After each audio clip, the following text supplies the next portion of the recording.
In 1956, he first appeared on motion picture screens across the country. His impact on audiences was instantaneous and unprecedented. His acting technique was revolutionary. His presence overwhelming. He possessed more raw talent than any performer of his generation. He soon became an international legend, a giant who took the world by storm. Then, suddenly, at the height of his fame, he retired from motion pictures. Now, he is back, and he's more magnificent, more glamorous, more devastating than ever. Prepare yourself. The greatest star of all has returned.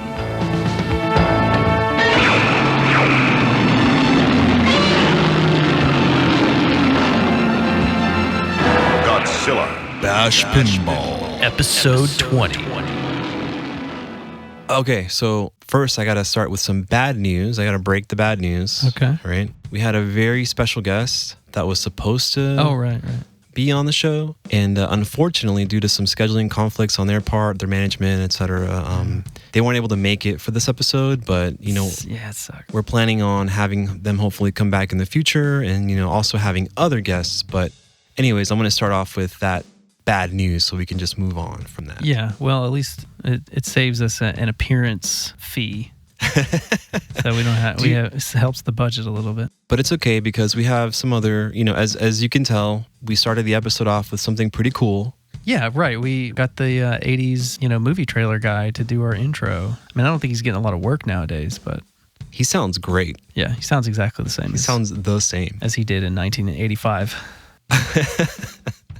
You sound a little different. I'm not sure, you know, what... Was it last episode that you were sick? Yeah. Yeah, well, now I'm sick.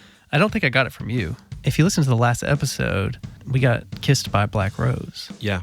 I think as it turns out, she's got like, you know, filthy pirate mouth.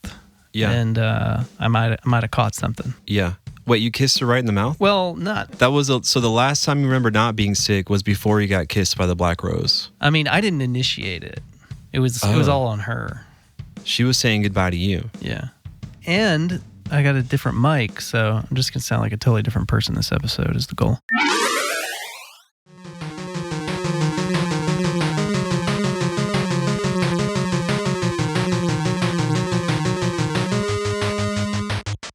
Okay, so are you a Godzilla fan?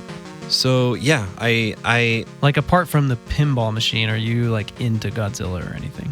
Yes and no, right? We kind of have a complicated past because, you know, since childhood, I've always loved Godzilla. Oh, really? You know, yeah, just as a monster, as a creature. You know, I used to have like a little action figure when I was a kid, and but I never really understood the backstory. I just thought he was like this cool giant dinosaur, lizard, dragon monster from the ocean that just beat up monsters and saved Japan, right? Wait, like, are you saying there's more to it than that? Oh, is that it?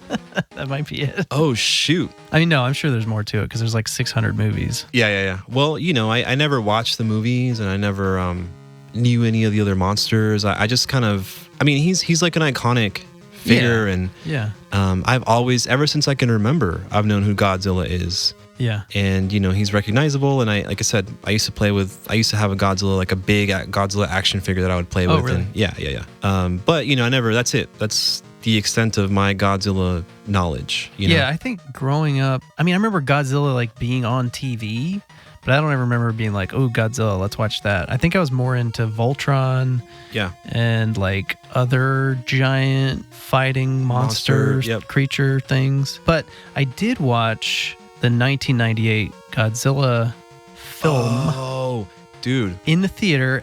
I think I saw it in the theater 3 times. 3 times? Yeah, it's kind of embarrassing. It's a terrible movie. So I remember the movie. Yeah. The font, right? It's like, it's got this like edgy like look. Always with the fonts with you.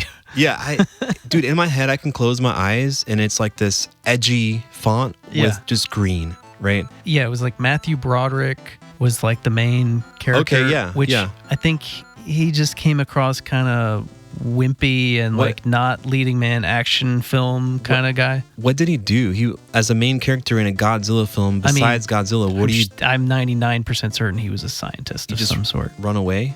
I thought Godzilla was the main character.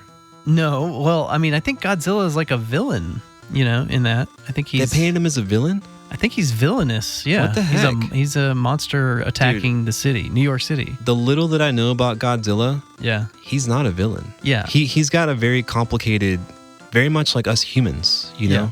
Yeah, I think that was one of the criticisms of that movie is maybe the one-dimensional nature of Godzilla's character. Unfortunate. Yeah. I got to watch it again. It's been a very long time. Yeah, I don't know if you want to do that, but the special effects, like the CG and stuff, is truly awful. You know what we should do? We should get it on Blu-ray. It's going to look so bad. Yeah. But yeah, I think the reason I was like huge Led Zeppelin, Jimmy Page fan in 1998. I think I've been playing guitar for a few years and was heavily influenced by Jimmy Page, and so he was on the soundtrack to that movie with the like Puff Daddy, Jimmy Page, Kashmir song, which is actually called "Come With Me." I remember the music video. Yeah. Oh, really? I remember not really, but I remember it was getting some airplay on MTV. Yeah. Oh, yeah. I mean, it did because P Diddy, Puffy, Sean Combs. He was super huge then, so it's like him collaborating. It was like featuring Jimmy Page, and then Tom Morello from Rage was also produced a song, played bass, and like made screechy Godzilla guitar noises. That's cool. On there, but yeah, it's really bad. I have to see it now. Because now I have more context. Like I have to hear the song again. It's been a very long time. I don't think I've seen it or heard any of that stuff since '99. See, it might be fun to watch just like for the badness of it all, but I don't know. And now for a word from our sponsor. We know where he came from. We know how big he is. The situation has become more complicated. But our problems just multiplied. He's pregnant. What is this, virgin lizard? You've got to find that nest before it's too late. Otherwise, up to a dozen are going to be born. Think of it. Godzilla. Doesn't he need a mate? Not if he reproduces asexually. Where's the fun in that? Rated PG-13. And now, back to the show.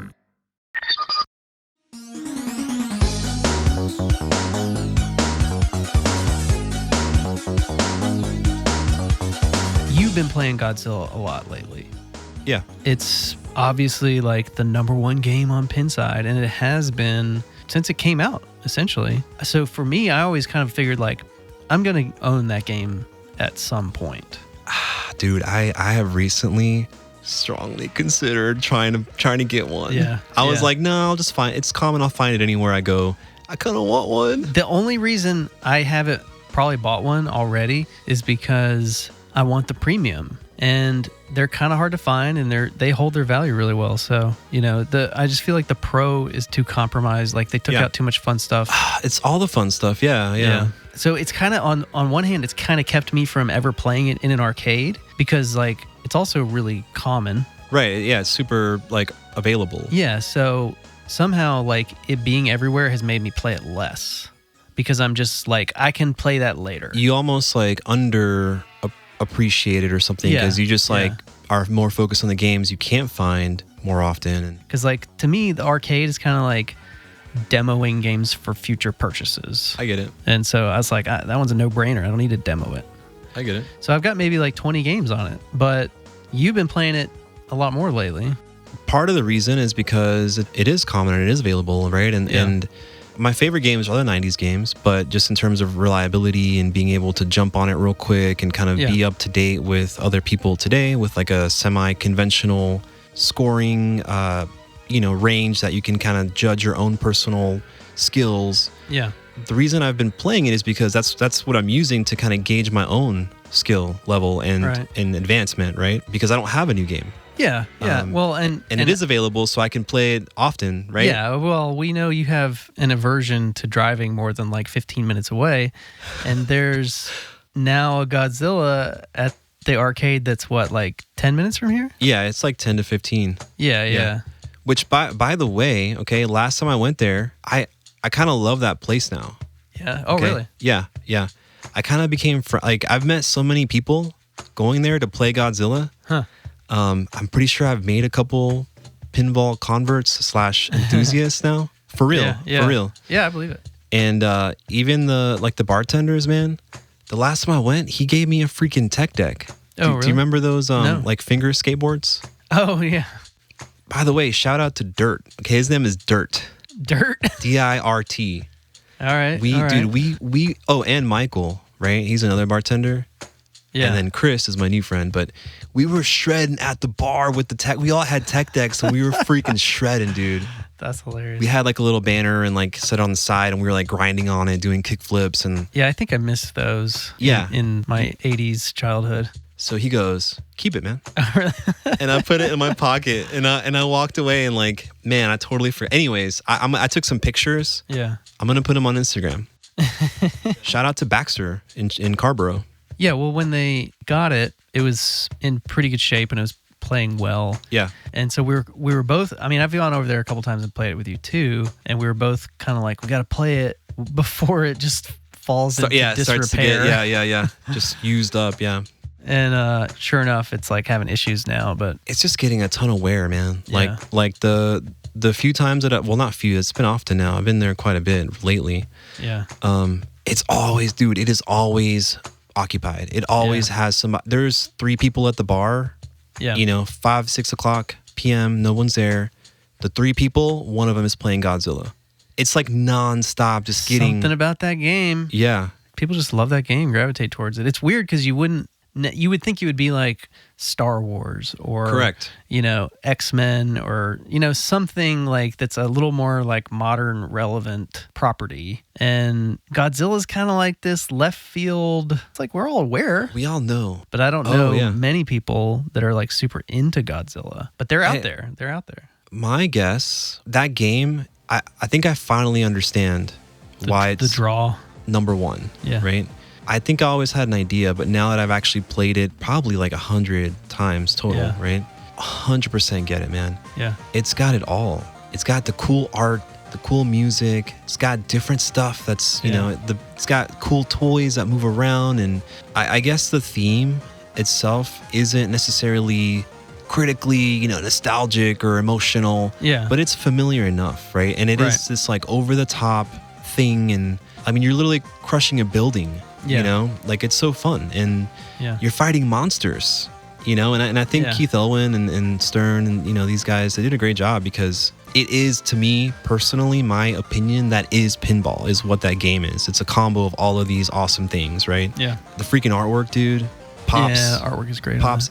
Keith Elwin had a couple games before that, but Godzilla felt like all of the stuff that he was doing kind of put into one like really well executed playfield. Yeah. The chaos element is there with the one really scary pop bumper just sitting there, Yeah, so terrifying. close. Like that's a really cool, innovative thing. Like, and then the rotating Mechagodzilla toy is super fun and reminiscent of a Williams game kind of thing. And the building is reminiscent of like a 90s Williams kind of thing. Yeah. I just feel like that you don't see that stuff that much anymore, especially stuff that feels fresh. Yeah. They're most of the toys now all feel kind of like recycled. Yeah, And yeah. those felt, new and different. Dude, you know what's impressive in one of these people that I recently played with, that's like a pin baby, Yeah. right? The ball locks on the top of the building. Yeah. Because you can physically see the balls stacking, and then when it lowers and it opens, it's like this cool... Yeah, it's kind of Johnny Mnemonic-ish. Yeah. You build up the balls and then it drops them all out at different paths. Very tangible, very visible, very physical. And he goes, oh my... he was there, he was like, oh my God, all 3 balls? And I was like... It was beautiful, man, because that's exactly what pinball should invoke when you achieve this, like goal, right, of getting multi-balls. Yeah, it's really the physical ball lock. There's something cool about it, and they tend to ditch those on the pros. It's invisible, yeah. And it's such a bummer because it's one of those little like intangible sort of elements that just gives you like a little bit of joy. Yeah. And when you pull that out of the game, it's just like... Yeah. Dude, the Mechagodzilla magnet. Yeah. You know, how it holds the balls. Like, yeah. That's super cool too. The magnet and the Magna Grab. The Magna Grab. I forgot about the Magna Grab. Yeah, and how it counts down and drops the ball, and then you have to like hit that loop. Yep. Awesome, dude. It's so cool. Yeah, it's just like a perfectly executed layout, playfield. Yeah. Like, you know, my only complaint has to do with ramps. And you probably agree with me on this. Like the right ramp, good ramp, classic. The left ramp is like, where's the ramp? Oh, yeah, yeah. And it's kind of a Keith Elwin thing to do, like kind of hide the ramp in like an orbit shot or something. I did not even realize there was a left quote unquote ramp. Yeah. You know, I thought it was some weird like loop thing that somehow diverted the ball. I didn't realize it was technically a ramp. So when it would say hit the ramps, I would only go for the right ramp because it was kind of misleading. It's a little confusing, yeah. I played it a lot, dude, a whole lot in the last month. Yeah. That is my... the hardest shot, the left ramp? Kryptonite, yeah. Yeah. That's dude, the right ramp at this point, I can hit it on command. You say hit that ramp, I'll hit it. Yeah, yeah. Left ramp? Yeah, well... 30% chance. Yeah, I mean, the call-outs, the old-time, you know, like movie narrator guy. Yeah. And then the fact that you can do Japanese. Yeah. I mean, all of that. Awesome. It just works so well. Like, I sometimes just put it on Japanese because it's fun. It's fun. Like, I don't really care what he's saying. Picking the music, yeah. Did you say that already? Oh, yeah, and it's got, like... For the multi-ball, you can choose... tracks, like real audio, like good songs, you know, the Blue Oyster Cult. It does have great music and call-outs. That's a big part of the whole package, you know? Yeah. Part of why I think that's still the number one game. Yeah. You know, it's just got everything. But I think you're right in the sense that it has to, as far as initial appeal, it has to be the premium or the LE. Like I said, I know there's tons of people who think the Pro is great, and I'm sure it is, but it's for me, for that game, I'm not interested in a Pro. The little bit that I've read about it, people seem to love it, yeah, but describe it as a totally different game. Yeah. So they love it in a different way. Yeah, that's fair. It's also for me, like, I don't like to rebuy things. Yeah. And I don't like to buy inferior versions of things. Sure. If you want the best version of the best game ever, just buy the premium. Just buy the best, yeah. Buy the premium. I don't know. I'd rather save up the extra money, but I just haven't yet because like that's a lot of money to spend on a game. It is. Yeah, I mean it's like $10,000, right? Minimum. $96.99 is the price for the premium. But yeah, I mean getting used one is hard because like people hold on to that game. There's not a ton of them ever for sale. It seems like, at least not around here. Yeah. And now for a word from our sponsor. Welcome to Taco Bell. Can I take your order? Let's see. 1,000 burrito supremes, 700 Mexican pizzas, and what are those new gorditas? Hey, Godzilla, want something to drink? Godzilla's at Taco Bell on 4 collector cups, and now you can put them in a cool Godzilla cup holder. Get them while supplies last. And now, back to the show.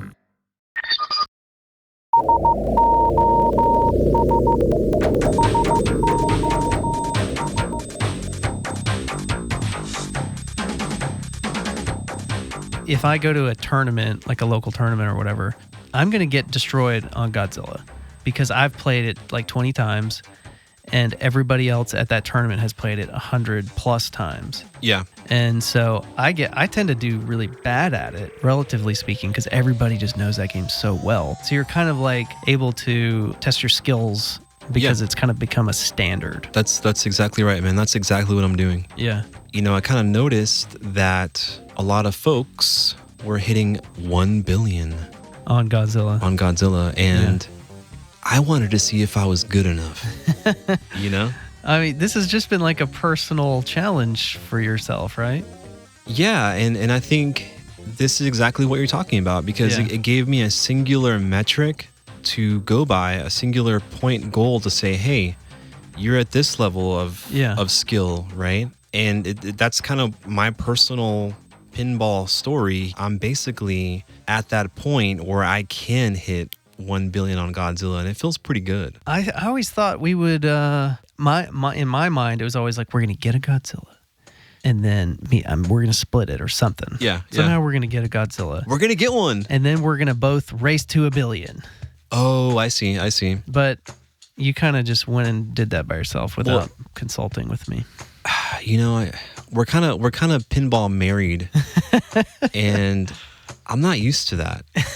It's always been a very personal thing for me, and I didn't even think about that, man. I thought it was funny that you kind of independently were challenging yourself to do this. Yeah. Because I was like, this is something we'll do later. It was just kind of like a perfect combo of factors, like me wanting to feel like my skills were progressing and also wanting to play a newer game, right? And you just wanted to get to 1 billion before me. You've already hit 1 billion points. Not on Godzilla. On a newer Stern game. Not on Godzilla though. Yeah. But like you have had that kind of like proved myself to myself. You proved yourself to yourself with Mando, right? Didn't you hit like? Yeah, I can't remember my exact score on that, but it's a different game though. It's not like but I mean they are in like a similar scoring range, but it's not like necessarily like a high scoring game. It's not like that kind of.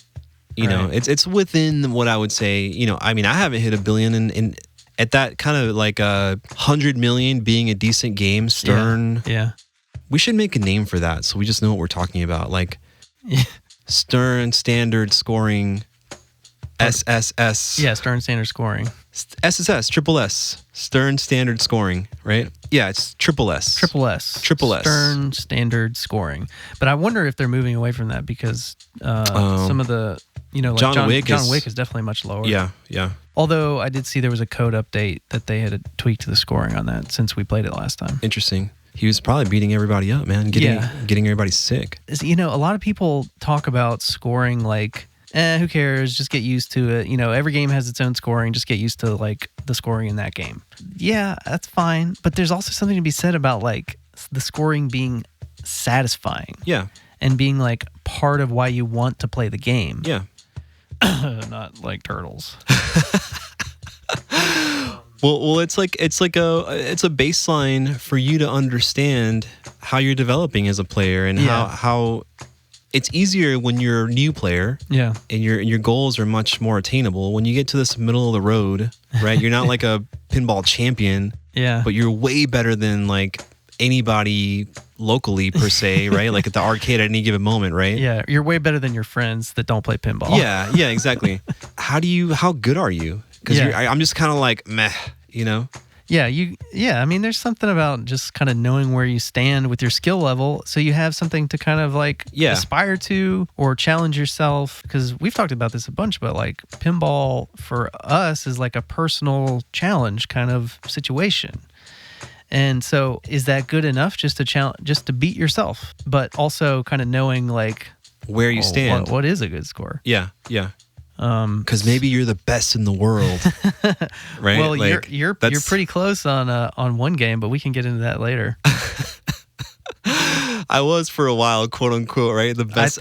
I was number 1 on Pinside for a while. Yeah, I think you're still number 2. Well, that's a separate conversation. That's hilarious. Anyways.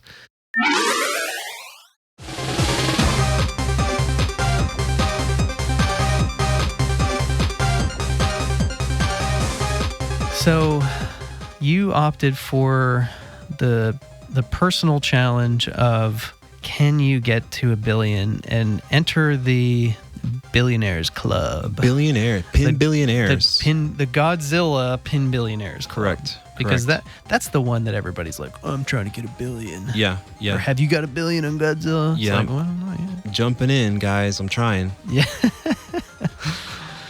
Yeah. Knocking on that door, you know what I'm saying? So what have you been doing to try to get there? Typically, like we were around like 300 million would be like a pretty good. That was like a really good score. Pretty good if you get like 300 or 400 million on that game. Yeah. So what did you do? What did you do to push yourself? So have you been doing some Pin Olympics training? Yes. I eat a banana every day. I've been eating a lot of sushi. Gotta get that potassium. And iodine. I read like a quick gameplay strategy from Kineticist, which was pretty useful. And I watched the cool video too with Jack Danger and Keith Elwin actually playing, and I thought that was pretty neat because I wanted to see Keith Elwin as the designer play his own game. And Jack Danger's awesome. Like he did a pretty good job at describing the game and asking questions as far as like what strategies were for Keith Elwin himself, which would have been questions that I would have had because but like not in a formal way, more of just like as you and I hang out and talk about playing games and where you would go next. So I kind of really enjoyed that, and that kind of got me even more hyped. Yeah. To go out there and try these things that I was watching, and like it just gave me like a newfound purpose and goal for like a plan of attack, I guess is a better way to say it. Yes. Stern has a bunch of, I don't know if you've seen these either, but Stern has posted tournament videos. I haven't. There was a tournament that Stern posted where Keith Elwin was playing Godzilla. He was in the tournament playing the game that he designed. And with other Stern people. No, other random tournament people. with other players. It wasn't just a Stern people that's even tournament. Cooler. Yeah, it was just totally, it was like all the top players. That's neat. And he got destroyed.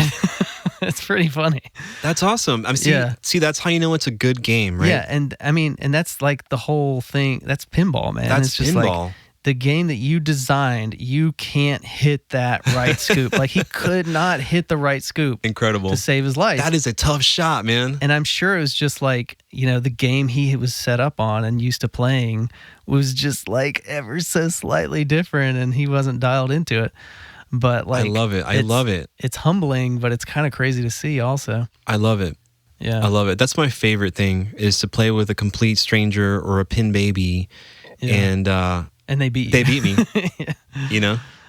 Yeah. And to be fair, he was playing against the top players in the world, but he just couldn't hit that right scoop. It is hard. It is a tough shot. Thanks for listening to the Bash Pinball Podcast. Episode 20, Godzilla. Check us out on Instagram, where I'll be posting some pictures of my recent attempt to hit 1 billion. I hope you enjoyed the episode. And Godzilla Garcia. Oh, dude, Godzilla, he's calling us. Wait, his last name's Garcia? Oh, hey. You made it. Like, I thought you weren't going to be able to join the podcast. We actually said that you weren't going to be able to make it. Hey, Godzilla, hang on just a second. We're going to use Kaiju Google Translate to translate for everybody. Oh, nice, dude. You've been shredding at the gym. Awesome. Wait, at the Kaiju gym. He wouldn't fit into a Planet Fitness. Oh, I got it. So they don't use weights. They use like other world objects, I guess, or heavy. Yeah, like buses and large boulders, buildings. Oh, that's cool. Yeah, Matt's he got sick, and I know, right? Yeah, he sounds a little bit different. It's because he's not feeling well. Oh. That's interesting. Limit 1 kaiju battle per week. Oh, increase seaweed intake. I'm not sure I can limit my kaiju battles to 1 per week. I'll try. Oh, yeah. Now that you say it, dude, the Trader Joe's throat coat, it's like the licorice ginger tea. Yeah. Matt, have you heard about that? No, I'll have to try that. Yeah, he's right. It's actually really good for your sore throat. Yeah, he would probably know. I know, right? His throat's always on fire. Oh, Zilla, you know what I wanted to ask you? Now that I know you got to go soon, but the 98 movie, okay, we were talking about it a little bit. How do you feel about that? I mean, I don't think it really represented you very well. So they didn't even get your permission? That makes sense. It was all CG. That's messed up. Yeah, it is kind of messed up. So you weren't even there?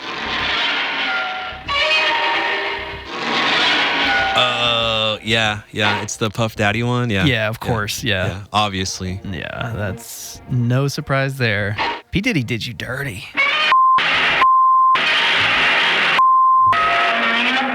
What? Seriously? We can't translate that. Yeah, that's... Oh, I feel for you so hard, Zilla. No, it's not funny. It's not funny. Yeah. Whoa, hang on. No. We're not laughing at you. Yeah, no. I awkwardly laugh when I get uncomfortable, and I'm really sorry about that. Yeah. Respect. All right, GZ. Well, I know you got a lot going on, and you got monsters to fight and kaijus and stuff. Okay, yeah. Oh, nice. You're gonna get brunch with Ultraman. IHOP all-you-can-eat pancakes are back and they're only $5. Why did you just say that like it's an ad? Are you sponsored by IHOP? Yeah. Okay, yeah. So Godzilla, you got to do this part with us for the outro. When I say, always remember, you say, you rule the universe. Okay? All right. You want to count down and we'll say it together? Yeah. Are you ready, Godzilla? Okay, here we go. 3, 2, 1. And always remember.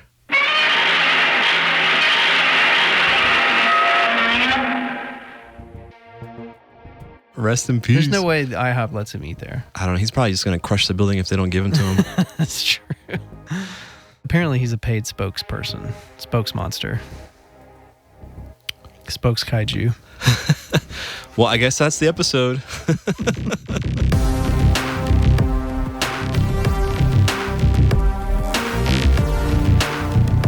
Leave this territory now.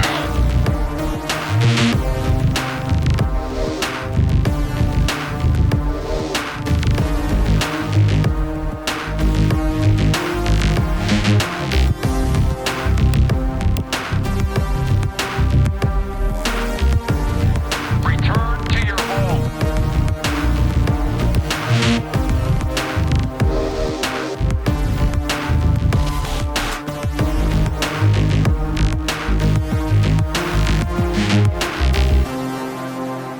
Evacuate all personnel.